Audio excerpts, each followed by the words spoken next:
Mazungumzo kati ya rais wa Marekani Donald Trump na rais wa China Xi Jinping yanatarajiwa kuzingatia kwa kiasi kikubwa vita vya Iran ambavyo vimezidisha mvutano kati ya Marekani na China na kuathiri uhusiano wao wa kidiplomasia.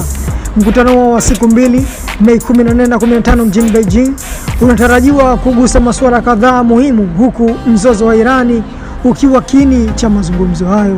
Waziri wa hazina wa Marekani Scott Bessent amesema viongozi hao wawili watazungumza kuhusiana na vita vya Irani, na Marekani imeitaka China kuungana katika juhudi za kimataifa kufungua tena mlango wa Hormuz kwa usafirishaji wa kimataifa.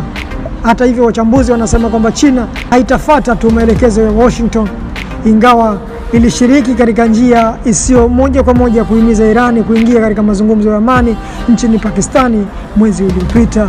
Baada ya ziara ya waziri wa mambo ya nje wa Irani Beijing wiki iliyopita, China ilitoa wito wa kusitishwa kabisa kwa mapigano.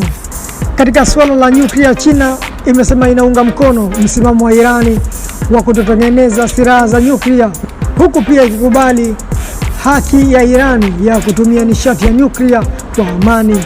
Kwa upande wake, Marekani inaamini Irani inalenga kutengeneza mabomu ya nyuklia na inataka Tehran kusitisha kabisa urutubishaji wa uranium kwa muda wa miaka 20 pamoja na kukabidhi akiba ya uranium iliyosafishwa zaidi.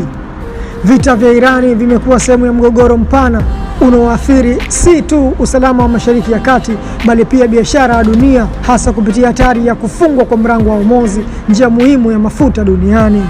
Mazungumzo ya Trump na Rais Xi sasa yanatarajiwa kuwa jaribio muhimu la kupunguza mvutano au kuonyesha tofauti za wazi kati ya mataifa hayo mawili makubwa duniani.